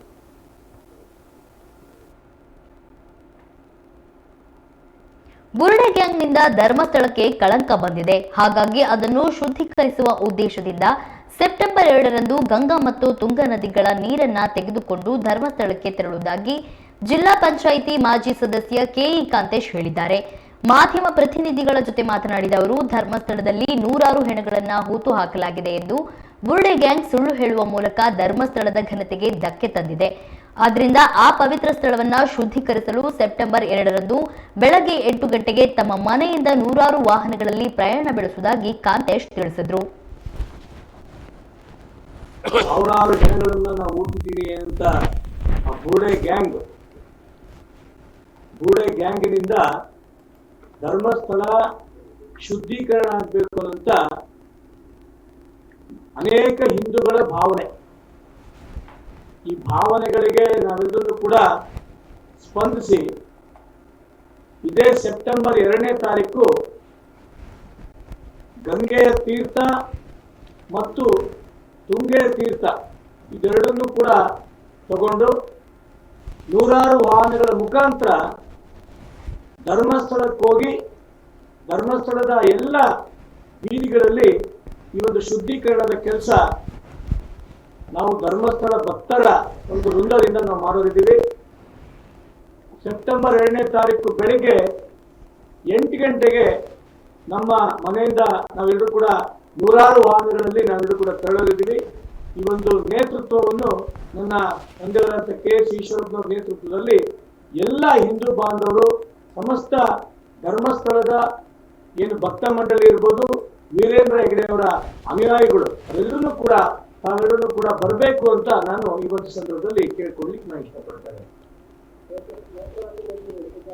ಅಲ್ಲೊಂದು ತಗೊಂಡಿದ್ವಿ, ಅದನ್ನು ತಗೊಂಡು ಎಲ್ಲ ನದಿಯ ನೀರನ್ನು ಕೂಡ ನಾವು ಹಿಂದೂಗಳು ನಾವು ತೀರ್ಥ ನಾವು ಎಲ್ಲ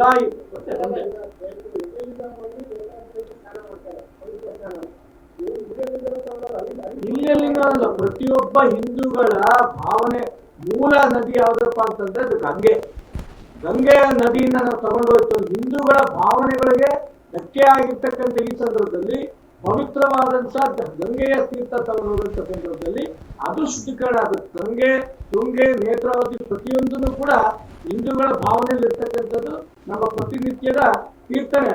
ಹಾಗಾಗಿ ಪ್ರೋಕ್ಷಣೆ ಮಾಡಿ ಆ ಒಂದು ಧರ್ಮಸ್ಥಳ ಶುದ್ಧೀಕರಣ ಆಗಬೇಕು ಸಂದರ್ಭ ತಿಳ್ಕೊಳ್ಳೋಕೆ ಇಷ್ಟಪಡ್ತೀನಿ.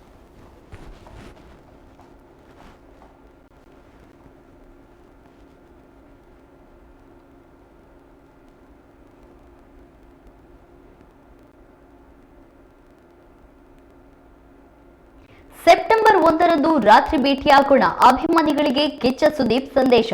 ಈ ಕುರಿತ ಸುದ್ದಿ ನೋಡೋಣ ಪುಟ್ಟ ವಿರಾಮದ ನಂತರ.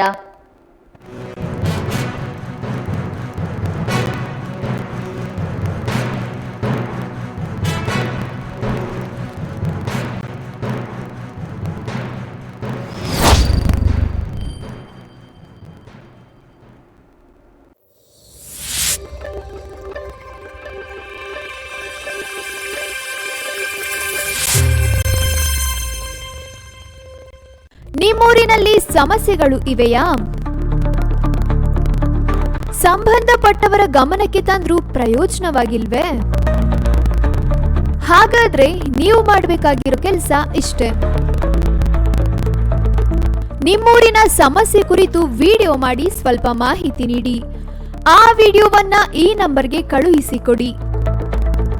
9900218866. ನಿಮ್ಮ ಸಮಸ್ಯೆಗೆ ನಾವು ಧ್ವನಿಯಾಗುತ್ತೇವೆ. ವಾಟ್ಸ್ಆಪ್ ವರದಿಗಾರ. ವಿಶ್ವವಿಖ್ಯಾತ ಜೋಗ ಜಲಪಾತ, ಆಗುಂಬೆಯ ವೈಭವ, ಕೊಡಚಾದ್ರಿಯ ಸೌಂದರ್ಯ, ತುಂಗೆ ಮತ್ತು ಭದ್ರೆಯರ ಆರ್ಭಟ, ಶರಾವತಿ ನದಿಯ ವಿಹಂಗಮ ನೋಟ, ಮಲೆನಾಡ ಹೆಬ್ಬಾಗಿಲಿನ ಸಮಗ್ರ ಚಿತ್ರಣ.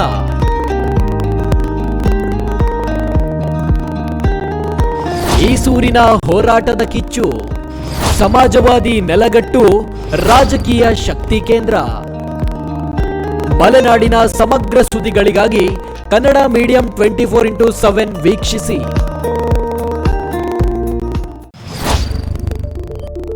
ಫೇಸ್ಬುಕ್ನಲ್ಲಿ 2 ಲಕ್ಷ ಫಾಲೋವರ್ಸ್,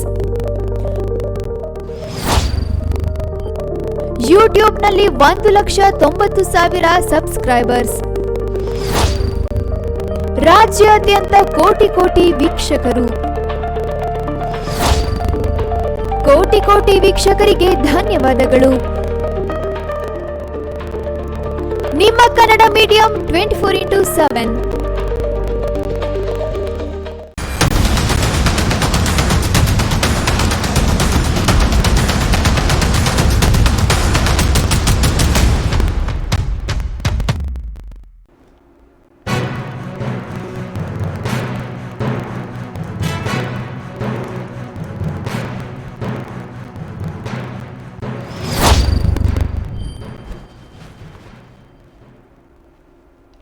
ವಿರಾಮದ ನಂತರ ನಮ್ಮ ಊರು ನಮ್ಮ ಸುದ್ದಿಗೆ ಸ್ವಾಗತ. ಸೆಪ್ಟೆಂಬರ್ 2ರಂದು ಹುಟ್ಟುಹಬ್ಬ ಆಚರಣೆ. ಸೆಪ್ಟೆಂಬರ್ 1ರ ರಾತ್ರಿ ಸಿಗೋಳದಾಗಿ ಹೇಳಿದ ಸುದೀಪ್. ಈ ಕುರಿತ ಬಿಗ್ ಬ್ರೇಕಿಂಗ್ ನ್ಯೂಸ್ ಬರಲಿದೆ, ಬನ್ನಿ ನೋಡೋಣ.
ಸೆಪ್ಟೆಂಬರ್ 2ರಂದು ನೀವು ನನ್ನನ್ನು ಭೇಟಿ ಮಾಡುವುದಕ್ಕಾಗಿ ಎಷ್ಟು ಕಾಯುವಿರೋ ಅದಕ್ಕಿಂತ ಹೆಚ್ಚಾಗಿ ನಾನು ನಿಮಗಾಗಿ ಕಾಯುತ್ತೇನೆ.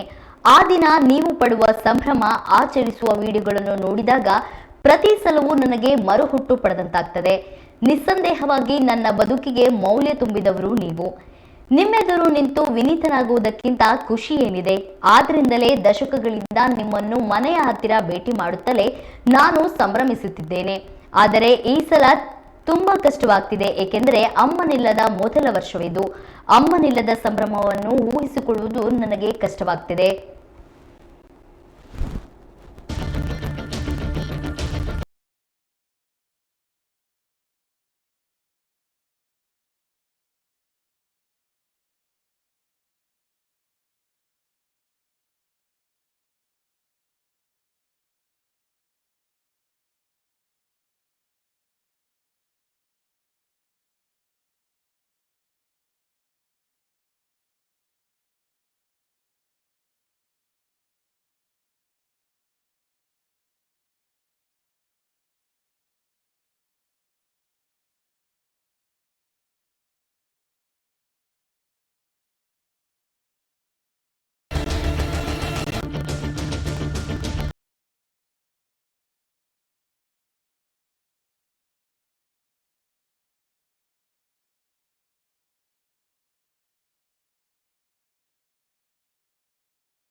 ಆದರೆ ನಿಮ್ಮನ್ನು ನಿರಾಸೆಗೊಳಿಸುವುದು ನನಗಿಷ್ಟವಿಲ್ಲ.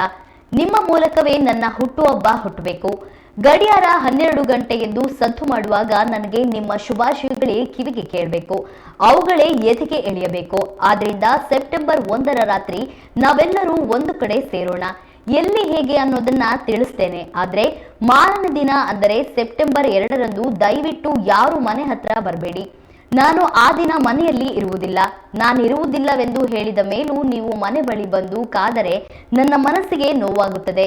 ಜೊತೆಗೆ ಈ ಸಲ ಅಮ್ಮನಿಲ್ಲದ ಮೊದಲ ವರ್ಷವಾಗಿರುವುದರಿಂದ ಮನೆ ಬಳಿ ಚೂರು ಶಾಂತಿ ವಾತಾವರಣ ಇರಲೆಂದು ಬಯಸುತ್ತಿದ್ದೇನೆ. ನನಗೆ ನಂಬಿಕೆ ಇದೆ ನೀವು ನನ್ನನ್ನು ಅರ್ಥ ಮಾಡಿಕೊಳ್ಳುವಿರೆಂದು ಮತ್ತು ನಿರಾಸೆಗೊಳಿಸುವುದಿಲ್ಲವೆಂದು. ಅದು ಬಿಟ್ಟರೆ ಪ್ರತಿ ವರ್ಷದಂತೆ ಈ ವರ್ಷವೂ ಸಾಮಾಜಿಕ ಸೇವಾ ಕಾರ್ಯಗಳು ಯಥಾ ಪ್ರಕಾರ ನಡೆಯಲಿವೆ. ನಿಮ್ಮ ಹಾರೈಕೆ, ಅಭಿಮಾನ ಮತ್ತು ಸಾಂಗತ್ಯವೇ ನನ್ನ ಬಹುದೊಡ್ಡ ಆಸ್ತಿ ಎಂದು ಅವರು ಹೇಳಿದ್ದಾರೆ.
ಉದ್ಘಾಟನೆಯಾಗಿ 1 ವರ್ಷಕ್ಕೆ ಈ ರೀತಿಯಾದ್ರೆ ಹೇಗೆ ಎಂದು ಸಾರ್ವಜನಿಕರು ಪ್ರಶ್ನೆ ಮಾಡುವಂತೆ ಆಗಿದೆ.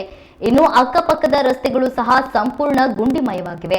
ಧೂಳು ಸಹ ಹೆಚ್ಚಾಗಿದ್ದು ಅಕ್ಕಪಕ್ಕದಲ್ಲಿ ಆಸ್ಪತ್ರೆ, ಮನೆಗಳು ಇದ್ದು ನಿತ್ಯವೂ ನಾವು ಹೇಗೆ ಈ ರಸ್ತೆಯಲ್ಲಿ ಓಡಾಡೋದು ಎಂದು ಜನರು ಪ್ರಶ್ನೆ ಮಾಡ್ತಾ ಇದ್ದಾರೆ. ಸಂಸದ BY ರಾಘವೇಂದ್ರ ಇತ್ತ ಗಮನ ಹರಿಸಲಿ ಎಂದು ಜನರು ಒತ್ತಾಯಿಸಿದ್ದಾರೆ. ಈ ರೋಡಲ್ಲಿ ಸರ್ವಿಸ್ ರೋಡ್ ರಿಪೇರಿ ಮಾಡಿಲ್ಲ, ಎಲ್ಲ ಕುಟಿಗಳು ಬಿಟ್ಟಿದ್ದಾವೆ ಮತ್ತು ಲೈಟ್ಗಳು ಒಂದು ಲೈಟ್ಗಳು ಇಲ್ಲ. ರಾತ್ರಿ ಹೊತ್ತು ಒಂದು ಲೈಟ್ಗಳು, ಎಲ್ಲ ಲೈಟ್ಗಳು ಹೋಗಿದ್ದಾವೆ. ಆಮೇಲೆ ಕುಟಿಗಳು ಕೊಳ ಬಿದ್ದಿದ್ದಾವೆ. ಸರ್ವಿಸ್ ರೋಡ್ ಅಂತೂ ಸರಿಯಾಗಿ ಮಾಡಿಲ್ಲ. ದಯವಿಟ್ಟು ಇದನ್ನು ಮಾಡಿಸ್ಕೊಡ್ಬೇಕಂತ ಕೇಳ್ಕೊಳ್ತೀವಿ. ನಮ್ಮದು ಇಲ್ಲಿ ನವಳೆ ರೋಡಿಂದ 9 ವರ್ಷದಿಂದ ಹೋಗ್ಲಿಕ್ಕಿದ್ದೀವಿ. ಡ್ರೈವರ್ ಆಗ ಮುಂಚೆಯಿಂದ ಇದ್ದೀವಿ. ರೋಡ್ಗಳು ಸರಿಯಾಗಿ ಮಾಡ್ತಾ ಇಲ್ಲ. ಡ್ರೈವರ್ ಆದ್ಮೇಲೆ ತುಂಬ ಸರಿ ಆಕ್ಸಿಡೆಂಟ್ ಆಗ್ತೈತೆ. ನಮಗೂ ಬಂದರೆ ಸ್ಲೋ ಮಾಡುವಾಗ ಎಲ್ಲ ಬೀಳ್ತಾ ಇದ್ದಾರೆ. ಎಲ್ಲಿ ನೋಡಿದ್ರೆ ಗುಂಡಿ ಅದು ಸರಿಯಾಗೇ ಇಲ್ಲ. ಮತ್ತು ಟೈಮಿಗೆ ಒಂದು ಬಸ್ಸೂ ಕರೆಕ್ಟಾಗಿ ಕೆಲ್ಸಕ್ಕೆ ಹೋಗೋರಿಗೆ ಭಾನುವಾರ ಆದರೆ ಬಸ್ಗಳೇ ಇರಲ್ಲ. 3 ಅವರಿಗೆ ಒಂದು, 4 ಅವರಿಗೆ, ಹಾಫ್ ಅನ್ ಅವರಿಗೆ ಒಂದು ದಿನ ಬಿಡ್ತಾರೆ. ಒಂದೊಂದು ದಿನ ಅದೂ ಬಿಡಲ್ಲ ಸರ್. ತುಂಬ ಕಷ್ಟ ಆಗ್ತೈತೆ ನಮಗೆ ಜನಗಳು ಓಡಾಡೋಕ್ಕೆ. 9 ಮತ್ತು ಟೆಸ್ಟೆಲ್ಲ ತುಂಬ ಸರ್. ನಾವು ಹೋಟ್ಲು 9 ವರ್ಷ ಆಯ್ತೀವಿ. ಇತ್ತು ತುಂಬ ಧೂಳು ಟೇಸ್ಟು ತುಂಬ ಆಗ್ತದೆ. ಏನು ಕ್ಲೀನ್ ಮಾಡೋದು ಸರಿಯಾಗಿ. ಒಂದು ದಿನ ಬಂದರೆ 1 ತಿಂಗಳು ಬರಲ್ಲ. ಸೊ ದಯವಿಟ್ಟು ಇದೆಲ್ಲ ಸರಿ ಮಾಡ್ಕೊಡ್ಬೇಕು ಅಂತ ಕೇಳ್ತಾರೆ. ರೋಡು ಎಷ್ಟು ಸಲ ಸರಿ ಮಾಡಿಸಿದ್ರೆ ನವಳೆ ರೋಡಲ್ಲಿ ಎಷ್ಟು ಸಲ ಮಾಡಿದ್ರೂ ಮತ್ತೆ ಗುಡ್ಡಿಗಳು ಕುದುರೆಗಳು ಬೀಳ್ತಾನೆ ಇರುತ್ತೆ. ಗಾಡಿಗಳು ಹೋಗೋಕ್ಕೆ ತುಂಬ ತೊಂದರೆ ಆಗ್ತೈತೆ. ಆಮೇಲೆ ಲೈಟು ಕರೆಕ್ಟಾಗಿ ಟೈಮಿಗೆ ಬರಲ್ಲ. ಒಂದು ಕಡೆ ಹೋದರೆ ಇನ್ನೊಂದು ಕಂಬದಲ್ಲಿ ಲೈಟ್ ಬರಲ್ಲ. ಜನಗಳು 7 ಗಂಟೆ ಮೇಲೆ ಓಡಾಡೋಕ್ಕೆ ತುಂಬ ತೊಂದರೆ ಆಗ್ತದೆ. ಅದಕ್ಕೆ ದಯವಿಟ್ಟು ಅವೆಲ್ಲ ಸರಿ ಮಾಡ್ಕೊಡ್ಬೇಕಂತ ಕೇಳ್ಕೊತೀವಿ.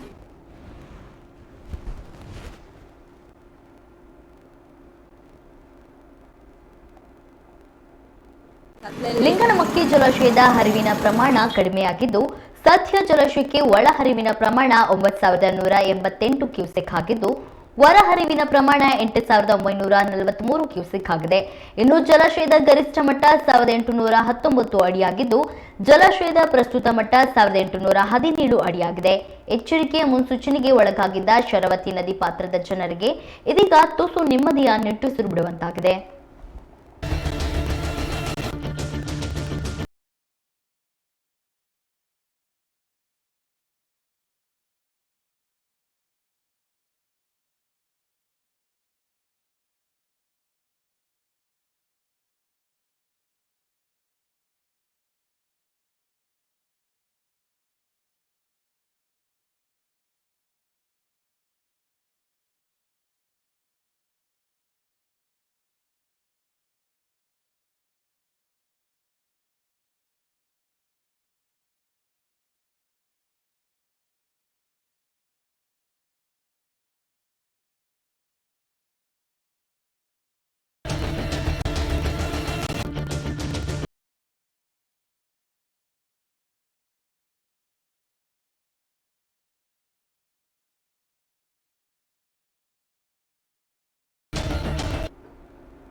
ಭದ್ರಾ ಜಲಾಶಯಕ್ಕೆ 6,511 ಕ್ಯೂಸೆಕ್ ಒಳಹರಿವು ಬಂದು ಸೇರಿದ್ದು ಜಲಾಶಯದ ಹೊರಹರಿವಿನ ಪ್ರಮಾಣ 4,115 ಕ್ಯೂಸೆಕ್ ಆಗಿದೆ.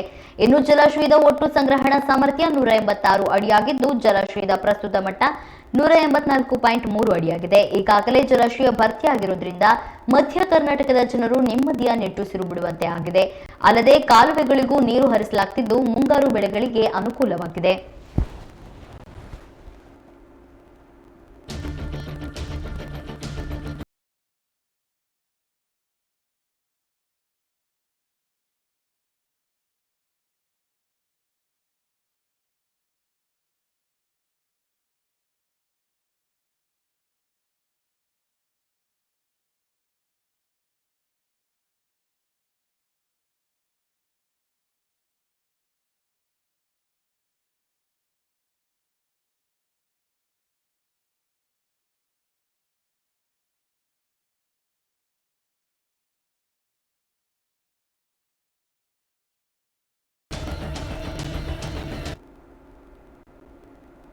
ಮಲೆನಾಡು ಭಾಗದಲ್ಲಿ ಸದ್ಯ ಮಳೆಯ ಪ್ರಮಾಣ ಕಡಿಮೆಯಾದ ಹಿನ್ನೆಲೆಯಲ್ಲಿ ತುಂಗ ಜಲಾಶಯಕ್ಕೆ ಹರಿವಿನ ಪ್ರಮಾಣ ತಗ್ಗಿದೆ. ಜಲಾಶಯಕ್ಕೆ ಒಳಹರಿವಿನ ಪ್ರಮಾಣ 11,842 ಕ್ಯೂಸೆಕ್ ಆಗಿದ್ದು ಹೊರಹರಿವಿನ ಪ್ರಮಾಣ 11,842 ಕ್ಯೂಸೆಕ್ ಆಗಿದೆ. ಈ ಹಿಂದೆ ನದಿ ಪಾತ್ರದ ಜನರಿಗೆ ಎಚ್ಚರಿಕೆಯನ್ನ ನೀಡಲಾಗಿತ್ತು. ಇದೀಗ ಜನರಿಗೆ ತುಸು ನೆಮ್ಮದಿ ದೊರೆತಂತಾಗಿದೆ.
ಸಂಸದ ರಾಘವೇಂದ್ರ ಅವರ 52ನೇ ಹುಟ್ಟುಹಬ್ಬವನ್ನ ಮಕ್ಕಳೊಟ್ಟಿಗೆ ಆಚರಿಸಿಕೊಳ್ಳುವ ಮೂಲಕ ಗಮನ ಸೆಳೆದಿದ್ದಾರೆ.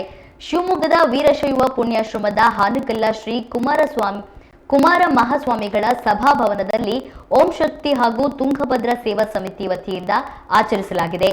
ಈ ಸಂದರ್ಭದಲ್ಲಿ ನಗರಾಧ್ಯಕ್ಷ ಮೋಹನ್ ರೆಡ್ಡಿ, ಎಂಪಿ ಗಣೇಶ್, ಅಧ್ಯಕ್ಷ ಮಣಿಕಂಠ, ಕಾರ್ಯದರ್ಶಿ ಪ್ರೀತಿ, ಉಪಾಧ್ಯಕ್ಷ ಮಂಜುನಾಥ್ ಸೇರಿದಂತೆ ಅನೇಕರು ಉಪಸ್ಥಿತರಿದ್ದರು.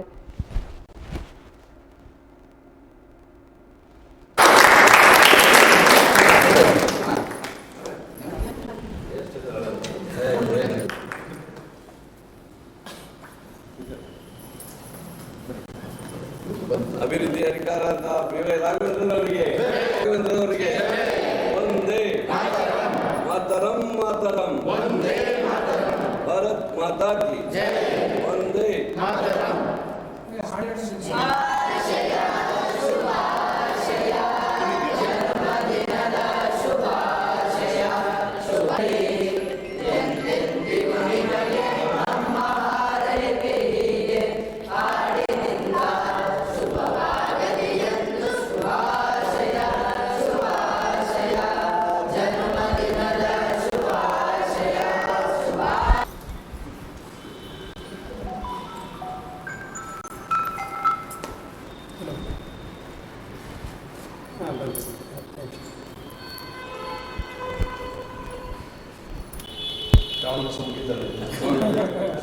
ಹುಟ್ಟುಹಬ್ಬವನ್ನ ಓಂ ಶಕ್ತಿ ತಂಡ ಏನು ಓಂ ಶಕ್ತಿ ನಡ್ಕೊಳ್ಳುವಂತ ಏನು ಇಲ್ಲಿ ಭಕ್ತಾದಿಗಳಿದ್ದಾರೆ ಅವ್ರಿಗೆ ಪ್ರತಿ ವರ್ಷ ನೂರಾರು ಜನಗಳನ್ನ ಕರ್ಕೊಂಡೋಗಿ ದರ್ಶನ ಮಾಡಿಸ್ಬರುವಂತ ಈ ಒಂದು ತಂಡ ಮಣಿ ಮತ್ತು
ಮಕ್ಕಳ ಜೊತೆಗೆ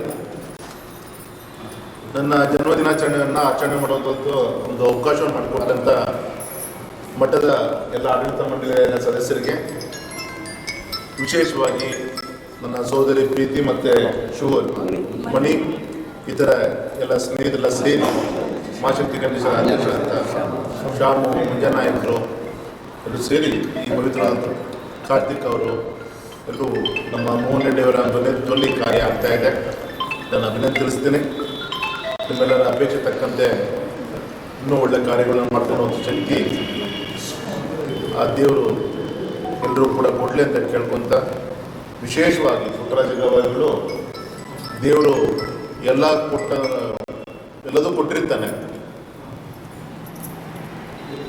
ಆದರೆ ಎಲ್ಲ ಕೊಟ್ಟಿದ್ರು ಕೂಡ ಕಣ್ಣಿದ್ರು ಕೂಡ ಒಳ್ಳೆಯದನ್ನು ನೋಡೋವಂಥ ಒಂದು ಮನಸ್ಥಿತಿ ಇಲ್ಲ ಅಂದರೆ ಕಣ್ಣಿದ್ರು ಕೂಡ ಕೊರಡ್ರು. ಸವಾಲನ್ನು ಎದುರಿಸುವಂಥ ಶಕ್ತಿ ದೇವರು ಕೊಟ್ಟಿದ್ರು ಕೂಡ ಅದು ಎದುರಿಸಲಿಕ್ಕೆ ಆಗದಂಥ ವ್ಯಕ್ತಿಗಳು ಕೊಂಡ್ರು. ಆದರೆ ದೇವರು ಇವತ್ತು ಬೇರೆ ಬೇರೆ ಕಾರಣಕ್ಕೆ ಬೇರೆ ಬೇರೆ ಅಂಗಗಳನ್ನು ಕಿತ್ಕೊಂಡಿದ್ರು ಕೂಡ ಇವತ್ತು ಅತ್ಯುತ್ತಮವಂಥ ಹಾಡು ಮನುಷ್ಯತ್ವ ಇಟ್ಕೊಂಡು ಈ ಮಕ್ಕಳು ಬೆಳೆಸ್ತಾ ಇರೋದು ಅತ್ಯಂತ ಒಂದು ಪವಿತ್ರವಾದಂಥ ಕಾರ್ಯ ಅಂತ ಈ ಸಂದರ್ಭದಲ್ಲಿ ಹೇಳ್ತಾ, ಮತ್ತೊಮ್ಮೆ ಪುಟ್ಟರಾಜ ಗವಾಯಿಗಳ ಒಂದು ಪಾದಗಳಿಗೆ ನಮಸ್ಕಾರವನ್ನು ತಿಳಿಸಿ ನನ್ನ ಮಾತು ಮುಗಿಸ್ತೀನಿ. ನಮಸ್ಕಾರ.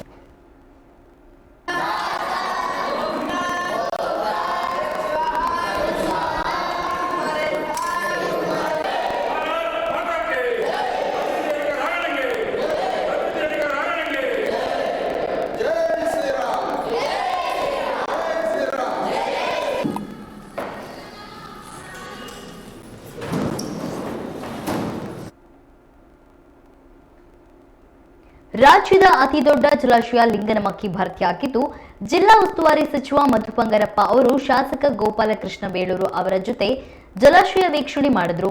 ಶರಾವತಿ ಜಲಾನಯನ ಪ್ರದೇಶದ ವ್ಯಾಪ್ತಿಯಲ್ಲಿ ಮಳೆ ಕಡಿಮೆ ಆದ್ರಿಂದ ಲಿಂಗನಮಕ್ಕಿ ಜಲಾಶಯದ ಕ್ರಸ್ಟ್ ಗೇಟ್ಗಳನ್ನು ಕ್ಲೋಸ್ ಮಾಡಲಾಗಿತ್ತು.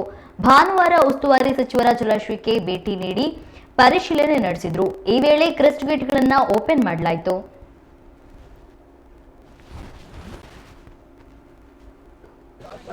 ನಮ್ದು ತಕ್ಕೋ 2 ಪಾಸು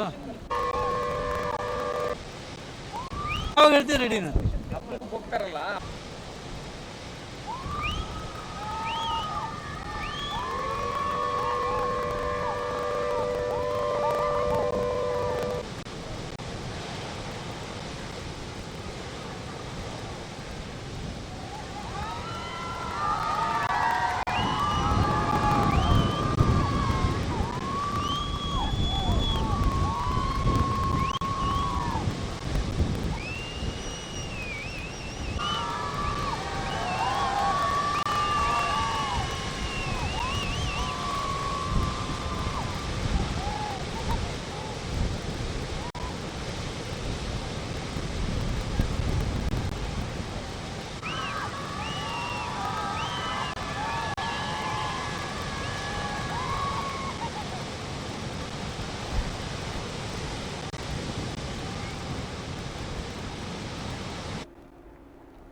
ಶಾಲಾ ಶಿಕ್ಷಣ ಮತ್ತು ಸಾಕ್ಷರತಾ ಇಲಾಖೆ ಹಾಗೂ ಜಿಲ್ಲಾ ಉಸ್ತುವಾರಿ ಸಚಿವರಾದ ಎಸ್ ಮಧುಪಂಗರಪ್ಪನವರು, ಸಾಗರ ಶಾಸಕರಾದ ಗೋಪಾಲಕೃಷ್ಣ ಬೇಳೂರು, ವಿಧಾನ ಪರಿಷತ್ ಶಾಸಕರಾದ ಬಲ್ಕಿಶ್ ಬಾನು ಹಾಗೂ ಇತರೆ ಮುಖಂಡರು ಭಾನುವಾರ ಲಿಂಗನಮಕ್ಕೆ ಜಲಾಶಯದ ಗೇಟ್ಗಳನ್ನು ತೆರೆಯುವ ಕಾರ್ಯಕ್ರಮದಲ್ಲಿ ಪಾಲ್ಗೊಂಡರು.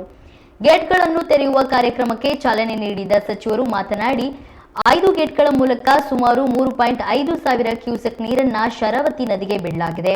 ಜಲಾಶಯದ ನೀರನ್ನು ಕೇವಲ ಕುಡಿಯುವ ನೀರಿಗೆ ಮಾತ್ರ ಬಳಕೆ ಮಾಡಲಾಗುತ್ತದೆ. ಸಾಗರ, ಸೊರಬ ತಾಲೂಕುಗಳ ಗ್ರಾಮಗಳು, ಪ್ರದೇಶಗಳಿಗೆ ಕುಡಿಯುವ ನೀರಿಗಾಗಿ ನೀರನ್ನ ಬಳಕೆ ಮಾಡಲಾಗುವುದು ಹಾಗೂ ಶಿರಸಿ, ಸಿದ್ದಾಪುರಗಳಿಗೂ ನೀರನ್ನ ಕೇಳಲಾಗುತ್ತಿದೆ. ಲಿಂಗನಮಕ್ಕೆ ಹೈಡ್ರೋ ಎಲೆಕ್ಟ್ರಿಕ್ ಪವರ್ ಪ್ಲಾಂಟ್ ರಾಜ್ಯದಲ್ಲಿ ಅತಿ ಹೆಚ್ಚು ವಿದ್ಯುತ್ ಉತ್ಪಾದಿಸುವ ಘಟಕವಾಗಿದ್ದು ವಿದ್ಯುತ್ ಅಭಾವವನ್ನು ನೀಗಿಸಿದೆ ಎಂದರು.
ಯಿಂದ ಇಲ್ಲಿಯವರೆಗೆ 21 ಬಾರಿ ನೀರನ್ನ ನದಿಗೆ ಬಿಡಲಾಗಿದೆ.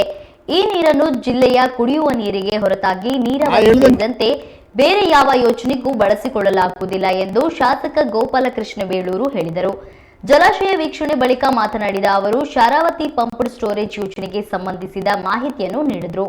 ಇದರಿಂದ ಪರಿಸರಕ್ಕೆ ಯಾವುದೇ ಹಾನಿ ಇಲ್ಲವೆಂದು ಹೇಳಿದರು. ಸಚಿವ ಮಧುಪಂಗರಪ್ಪ ಸಹ ಪಂಪ್ಡ್ ಸ್ಟೋರೇಜ್ ಯೋಜನೆಗೆ ಸಂಬಂಧಿಸಿದಂತೆ ಇರುವಂತಹ ಗೊಂದಲಗಳನ್ನು ಹೋಗಲಾಡಿಸಲು ಪ್ರಯತ್ನಿಸಿದರು. ಬೇರೆದಕ್ಕೆಲ್ಲ ವರ್ಷಾನುಗಟ್ಟಲೆ ತಗೋತಾರೆ, ಇದಕ್ಕೆಲ್ಲ ಬೇಗ ಕೊಟ್ಟು ಬಿಡ್ತಾರೆ. Anyway that is a different issue.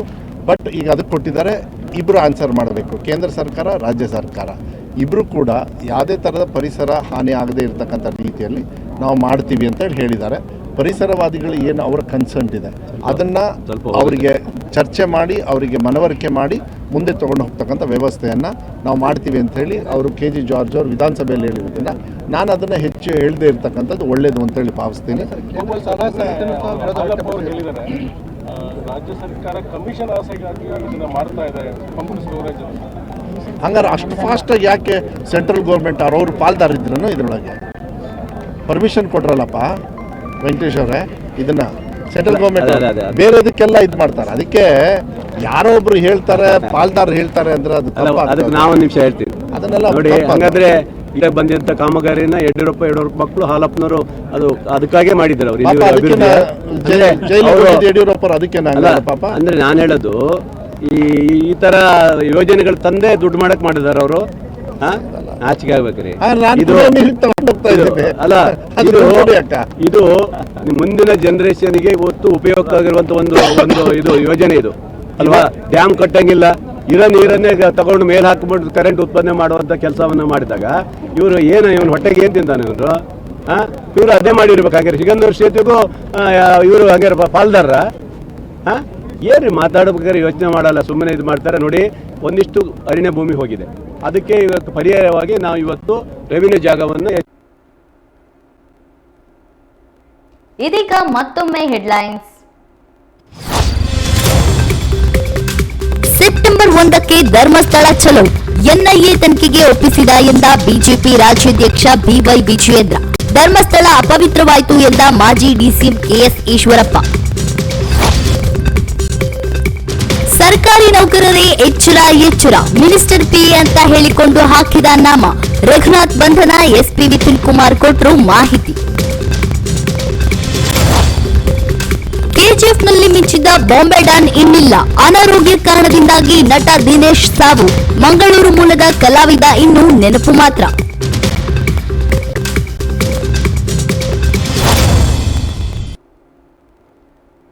ಇದಾಗಿತ್ತು ಈ ಹೊತ್ತಿನ ಸುದ್ದಿ. ಇನ್ನಷ್ಟು ಮಾಹಿತಿಗಾಗಿ ನೋಡ್ತಾ ಇರಿ ಕನ್ನಡ ಮೀಡಿಯಂ 24/7.